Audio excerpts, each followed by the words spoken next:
Howdy, y'all. Joe Hills here, recording as I was due in Nashville, Tennessee, and I was fortunate enough recently to see an incredible video on Reddit, a Condé Nast Company's website, and that video featured this door by the wonderful, the handsome, the unitedest of kingdoms, this one, the Xisuma one.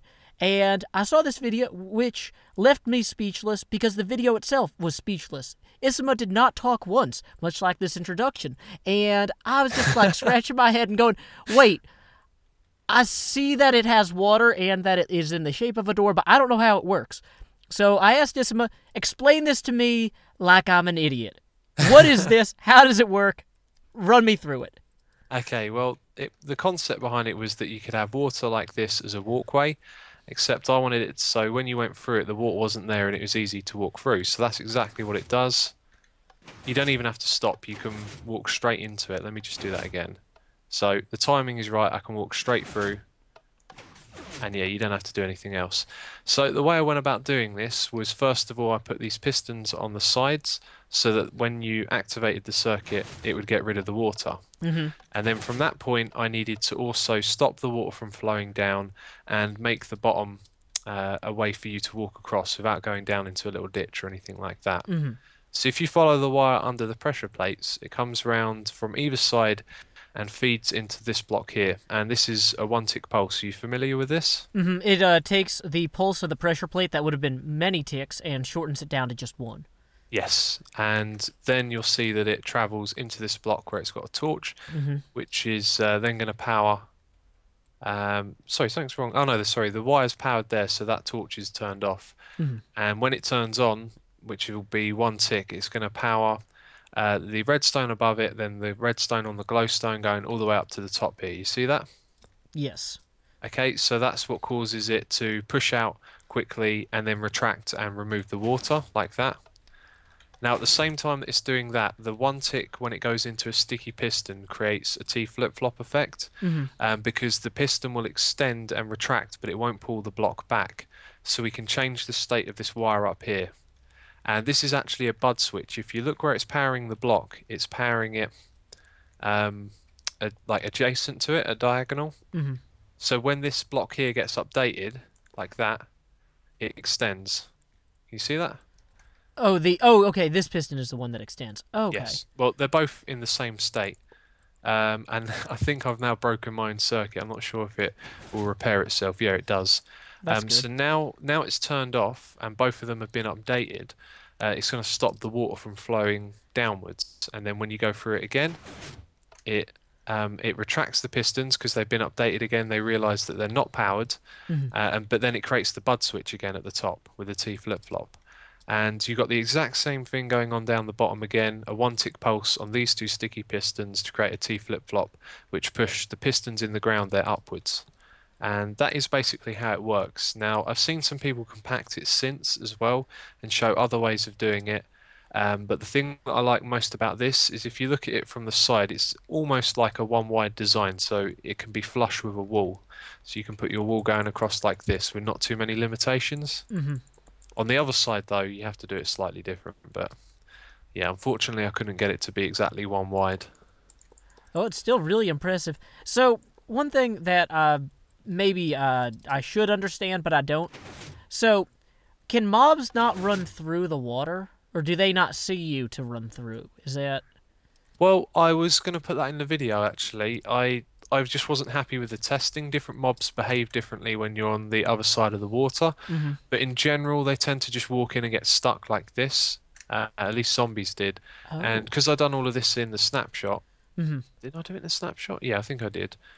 Well, anyway, whatever I'd done it in, they seemed to sink in this bit here, which wasn't what I was expecting, because normally they float in water, don't they? They rise, but well, then no, again, they only rise if flowing. it's source blocks. Yes, that's if it's why. downward water, then they'll fall. Why didn't I think of that? Yeah, Well, so that explains why they were just sinking like this and standing here and not doing anything. and then they drown. Yes.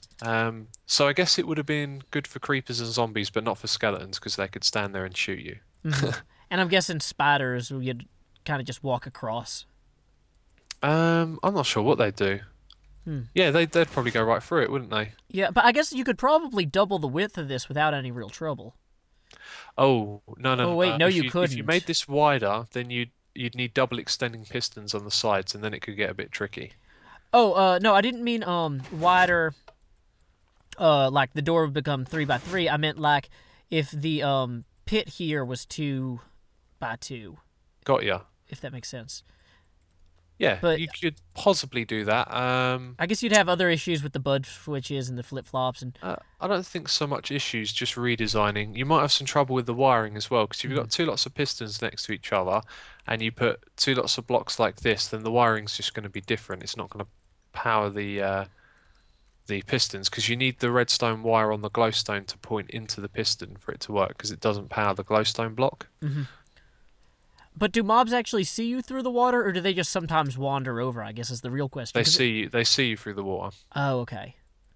Well, it's still really neat design.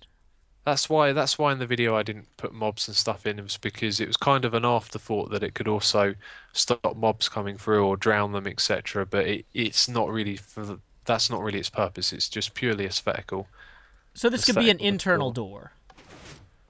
Yeah, this would be like if you're going to build a base and put this in, you're going to have a real nice, safe base where you've lit everything up and there's going to be no mobs spawning. Because it's just for looks, really. That's it at the end of the day.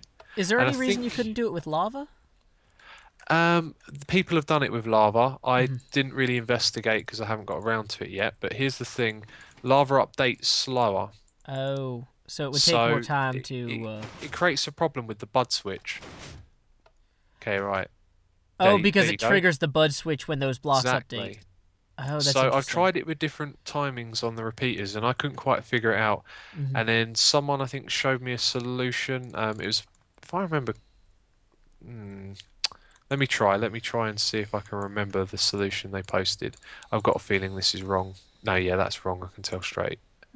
Uh, no, that might be it. Let's try. It's something like this anyway. They power the pistons at the top differently. Oh, And now it's it seems okay, to so be the working. first bit's worked. Oh no, And- the bottom's Oh different. no, it's going everywhere. Yeah, That that's not the solution. that got away from us a little. Yes. That's still neat. Well, thank you very much, Xisuma, for explaining this to me. I problem. now have a much better comprehension of your magical 2 by 3 water door. Are you going to build one on Hermitcraft? I don't know I'll that tell you I what, will. if you build this on Hermitcraft, I'll give you all the supplies you need to build it. Oh, that episode would be a lot of face palming. I don't know if you could stand to watch me do that, but okay, I'll you know what? After I get done with all the Halloween stuff, early November. Okay, Okay, great. that's a deal. Thanks, Xisuma. And until next time, y'all, this is Joe Hills from Nashville, Tennessee. Keep adventuring.